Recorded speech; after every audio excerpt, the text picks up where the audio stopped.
بسم اللہ والحمد للہ والصلاة والسلام علی رسول اللہ۔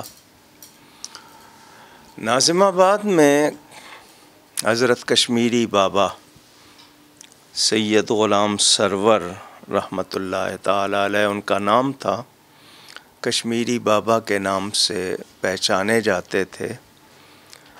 ان کے ذریعے پہلی ملاقات ہوئی تھی۔ اب مدت یاد کروں تو بہت زمانہ ہو گیا، کم از کم آپ 40 سال سمجھ لیں، کم از کم، اب ہو سکتا ہے زیادہ ہوں۔ یہ پہلے پاکستان ٹیلی ویژن سے وابستہ تھے، حمزہ علی گوہر نام لکھا کرتے تھے اس زمانے میں۔ ابراہیمی ملک سادات سے تعلق تھا ان کا، اور پھر ماشاءاللہ ان کی خطابت کا سلسلہ شروع ہوا۔ بہت تیز بولتے تھے، لیکن یہ کہ جملے بڑے عمدہ ہوتے تھے۔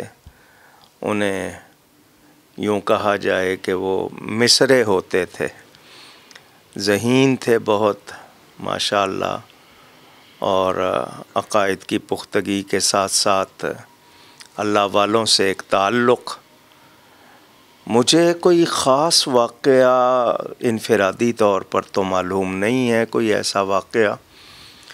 ہاں، حضرت کشمیری بابا کے حوالے سے کچھ باتیں ضرور جانتا ہوں، لیکن مولانا بڑے اچھے گفتار میں، بہت عمدہ ان کی خوبیاں تھیں، اور مزاج کے بھی بہت اچھے تھے۔ والد صاحب قبلہ رحمۃ اللہ علیہ سے بہت عقیدت، اور مجھ گناہ گار سے بھی بہت زیادہ پیار کرتے تھے وہ، اور سادات ہونے کے باوجود احترام کرتے تھے۔ دست بوسی کرنا ان کی عادت، جب بھی ملتے تھے فراخ دلی سے، کشادہ دلی سے۔ بعد میں ان کی صحت کچھ ناساز رہی، آکسیجن کا مسئلہ تھا، لیکن ٹیلی ویژن کے پروگراموں میں بھی بہت ساتھ رہا ان کا۔ کبھی اچھی یادیں ہیں، اچھا وقت گزرا۔ انہیں اللہ تعالیٰ نے صلاحیتوں سے نوازا تھا۔ ایک خطابت کے حوالے سے حضرت کشمیری بابا کی مسجد میں مستقل وہ خدمات انجام دیتے رہے، سفر میں 1-2 مرتبہ، لیکن بڑے اچھے دوست بھی تھے، بھائی تھے۔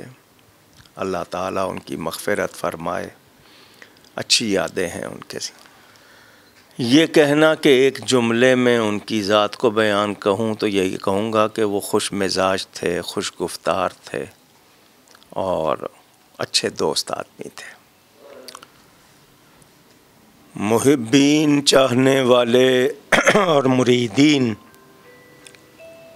ان کے لیے یہی کہوں گا کہ عقیدت اور محبت کے تقاضوں کو پورا کرتے ہوئے وہ جس نصب العین پر کام کرتے رہے اس کو جاری رکھیں۔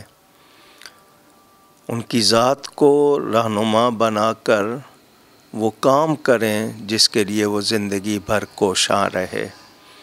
ہمارے ہاں رسمیں تو ضرور ہیں، لیکن عمل کے میدان میں ہم لوگ کہیں نہ کہیں پیچھے رہ جاتے ہیں۔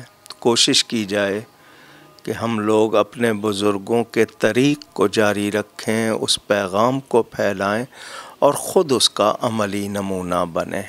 اللہ تعالیٰ مولانا کے درجات بلند فرمائے، ان کے فرزندان کو بھی اور ان کے وابستگان کو اللہ تعالیٰ توفیق دے کہ حضرت مولانا سید حمزہ علی قادری صاحب رحمۃ اللہ علیہ جو کام کرتے رہے وہ کام جاری رہے، اس میں تعطل نہ آنے پائے۔